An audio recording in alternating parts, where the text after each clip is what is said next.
All right, guys, so this is video 2 for the conic sections, advanced algebra trig pre-calc. What we're going to do is, by the end of this, you should be able to come up with the equation and graph any hyperbola given a center at the origin or center elsewhere. All right, so what I got here is I have the standard form of a hyperbola. Okay, big thing here is this is the center is at 0, 0, and then I'm going to end up changing it. All right. So would it make sense based on graphing, right? Okay, my center's at 0, 0. I'd go to the right and left A here. I'd go up and down B here. It could look like this. And then I do like something like that, right? And then I'd have my axes through here. They're horrible. I'm just sketching it. Since the X comes first, wouldn't this go here? And this would go like this, right? All right, so I'm going to run through all these and then I'll change things up over there. So the focal axis contains these. This is your x-axis.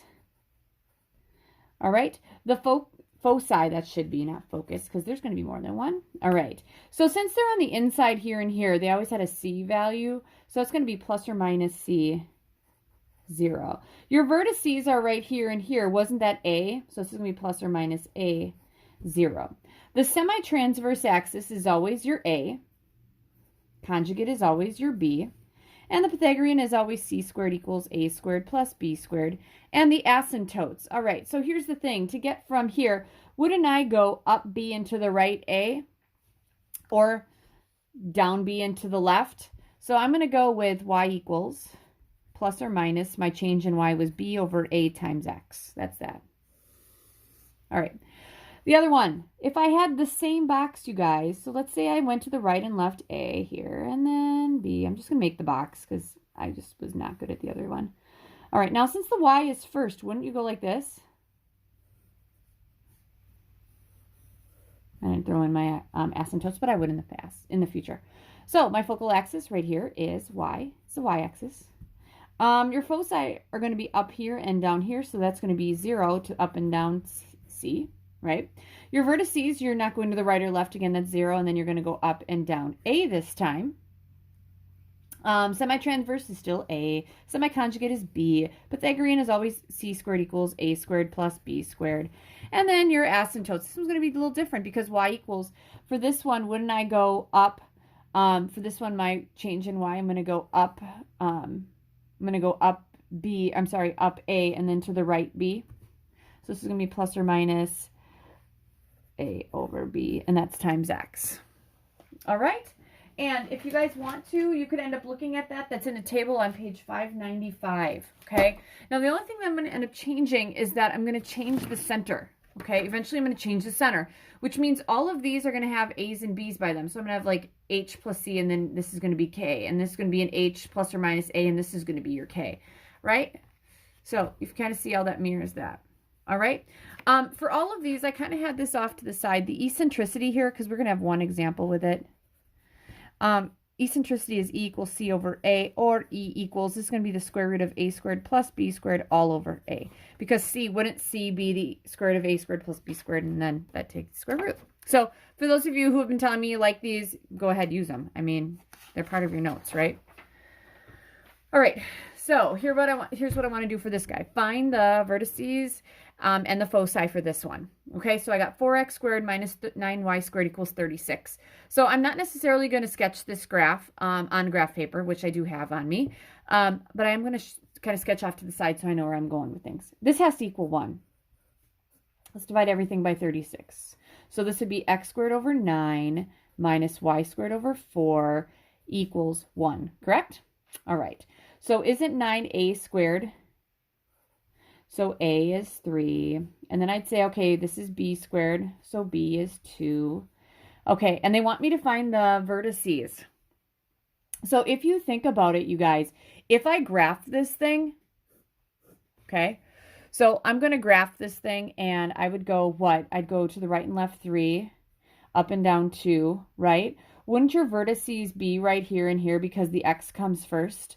So my vertices are at, negative 3, 0, and then 3, 0. And then for the foci, it's got a C. So I got to go to the right and left C. Didn't we say that C squared equals A squared plus B squared? So c squared is, I don't know. But I do know that a squared is 9 plus b squared is 4. So c squared equals 13. Take the square root. Wouldn't c equal plus or minus the square root of 13? So that's going to go on the other side. So then I'd have one at negative square root of 13, 0. And then right here would be positive 13, square root of 13, 0. So that gives me all the things I need. And I could sketch that graph too. All right. For example 2. Find the equation for the hyperbola whose foci are at 0, 0, negative 3, and 0, 3, and the conjugate axis has a length of 4. Sketch the hyperbola. So I'll do that too. All right, so here's the thing. If the conjugate axis has a length of 4, so I know that the conjugate axis has a length of 4, so wouldn't the semi-conjugate have to be half as big as that?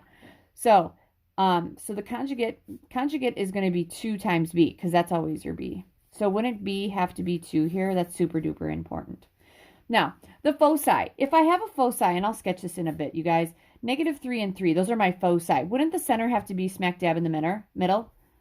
So the center is at 0, 0, which is good. All right. Now, I need to know the a value. The a value is going to be somewhere on the inside, right? So the way I'm going to get the a value is that Pythagorean identity. I know that c squared equals a squared plus b squared. All right, so c squared, let's see here. So c is negative 3 and 3. So I'm going to take negative 3 or 3, doesn't matter, square it. That equals a squared, I don't know that, plus b squared is 2. So this would be 9 equals a plus 4, subtract a squared plus 4, I'm sorry. Subtract 4, wouldn't a squared have to be the square root of 5?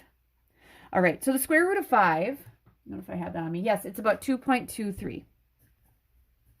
Which totally makes sense, because if the vertices are at 3, wouldn't the, if the foci were at 3, wouldn't the vertices have to be on the inside? So find the equation. So that means if a squared is equal to, or if a equals the square root of 5, wouldn't a squared have to be 5? Okay, here we go. Center's at 0, 0. Okay. The other thing that I'd have to do to graph this, if my foci, and I did it again, this is the second time I've done this, it's at 0, negative 3. So it's up here and then down here, and then your foci are going to be right there and there, right? Yeah. Okay, sorry about that. I still have the same A's and B's. But this makes it important because if the foci are here, wouldn't your hyperbola do something like that and that? And we'll sketch this in a second. I know my center is at 0, 0. So this is going to be y squared minus x squared equals 1. All right, so for y squared, we're going up and down. What do we say? That would be a squared is 5. So we're going to have 5 minus x squared. Okay, this is over b squared. 2 squared is 4. And there we go.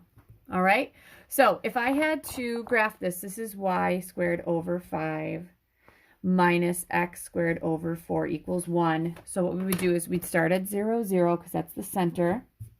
And then I'd go up and down the square root of 5, which I said was 2.23. So right here and right here, let's say, and right and left 2. And then I'm just going to kind of eyeball my box. And then I'm going to put my asymptotes down.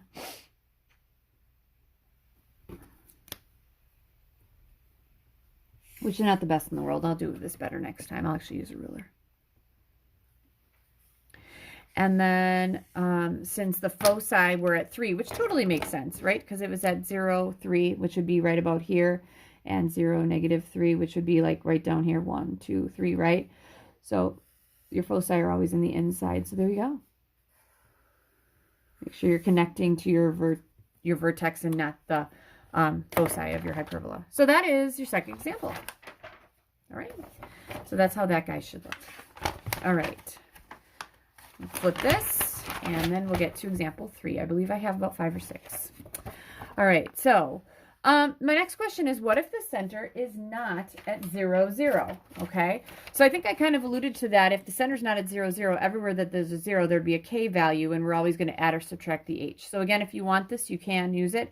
The semi-transverse, semi-conjugate, Pythagorean, and the asymptotes do change as well. I don't really use it that much, though. All right, so that is what we got here. So example 3, find the standard form of the equation for the hyperbola whose transverse axis has endpoints of -2, -1. or negative 2, negative 1, and 8, negative 1, and whose conjugate axis has a length of 4. All right, so if the conjugate axis has a length of 4, wouldn't the semi-conjugate have a length, I'm sorry, if the conjugate has a length of 8, wouldn't the semi-conjugate have a length of 4? Semi-conjugate is always your B value.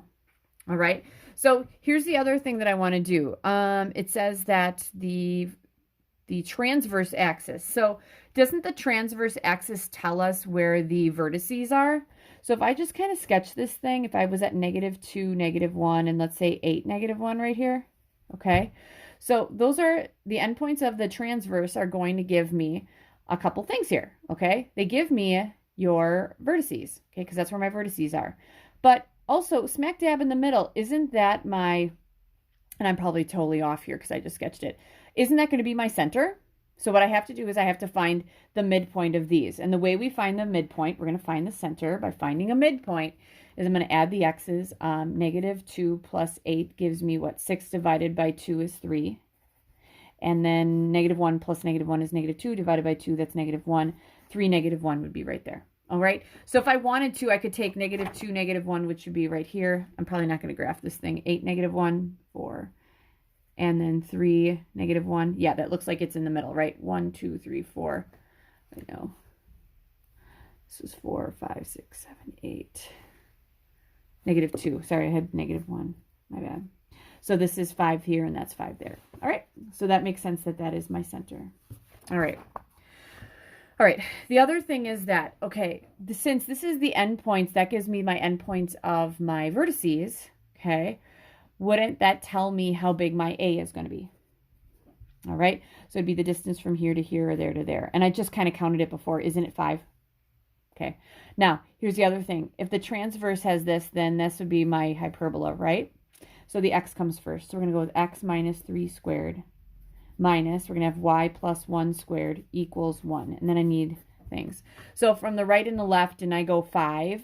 So 5 squared is 25. And then up and down I went, I would go 4. 4 squared would be 16. All right, so I got x minus 3 squared over 25 minus y plus 1 squared over 16 equals 1. All right. All right, so that's that one.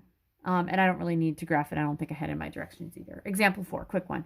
Find the standard form of the equation for the hyperbola whose center is at 0, 0. Your A is 4. Your eccentricity, this is an E. Eccentricity is 3/2 and has a vertical axis of symmetry. So, or focal axis. So if my focal axis is going up and down, would it make sense, you guys, that the Y has to come first? Okay, that's what I got so far. Which totally makes sense, okay? And the center is at 0, 0, so I'm good with that. So I know that my A is 4, so I have to go with 4 squared. That would be 16. Smack dab right there. All right, your eccentricity. I gave you this before. Your eccentricity is C over A. So eccentricity equals C over A. So my eccentricity is 3/2. That equals my C value I don't know over my A value, which is 4. 3 times 4 is 12 divided by 2. C equals 6. All right, so my C value is 6. Here's the thing. I'm going to actually have to go right up here. I need to figure out the B value, right? So remember that A squared plus B squared in these guys equals C squared. So my A squared is 16 plus B squared equals C squared. That would be 36. All right, subtract 16.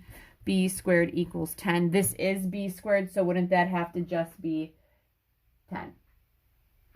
I'm sorry, 20. My bad. I can't even subtract. All right, and there you go, because you may have 1 or 2 of those as well. Okay, so it's number 4. We're almost to the end. I believe this is my last sheet. Yes, it is. Awesome. Okay, here we go. Example number 5.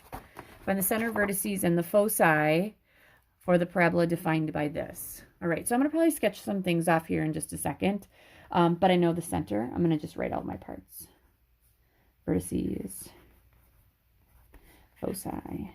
And if I have to use graph paper, you have to go for it. All right.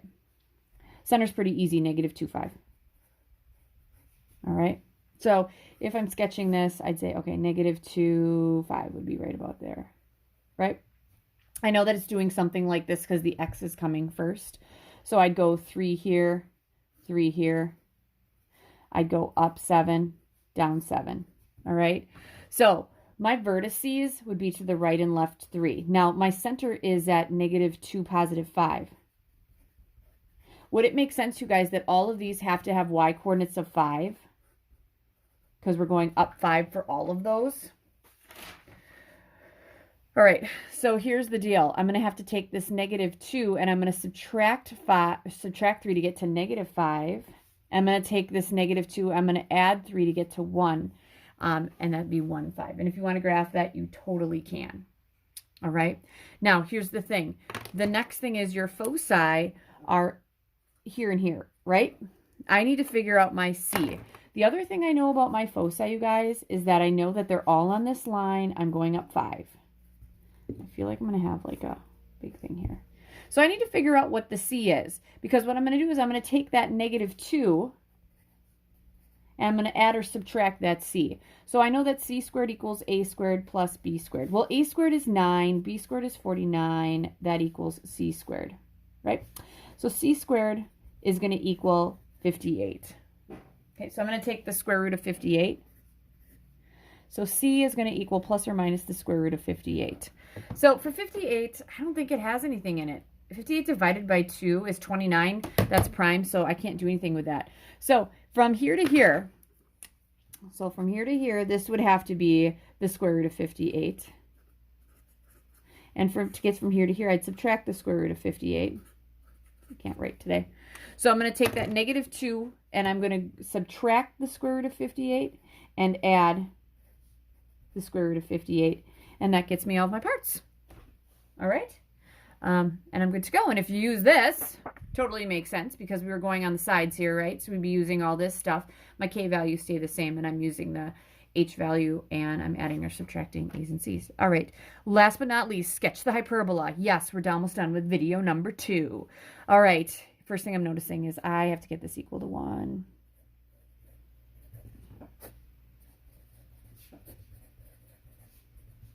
All right, so let's see here. 784 divided by 16. 49 goes on the bottom here. That's minus, and that would be 16 on the bottom here.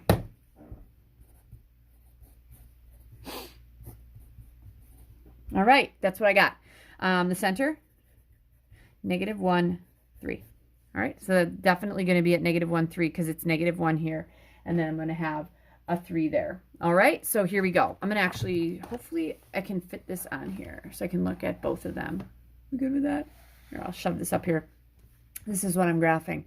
So here I go. I'm at -1, 3. That's my center, okay? From here, I'm going to go up and down 4 because that's with the Y. 1, 2, 3, 4, 3, 4 here, and I'm going to go the right and left 7. 1, 2, 3, 4, 5, 6, 7. 1, 2, 3, 4, 5, 6, 7. All right, and then I'm going to make my box.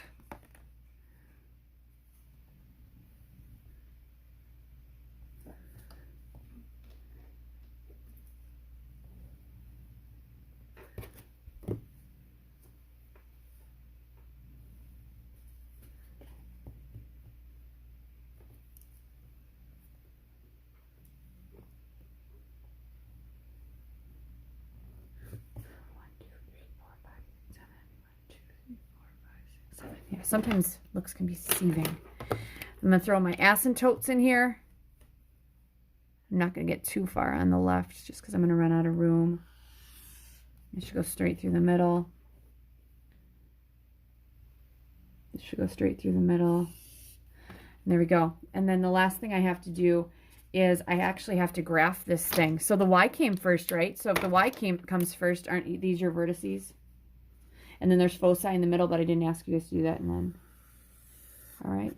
So just like, I know that there's a problem around like 43 maybe, where you have to actually graph with a grapher. Don't worry about that. You're going to graph it by hand. All right. So this is the end of video 2. You got one more that's actually shorter. Okay. Good luck.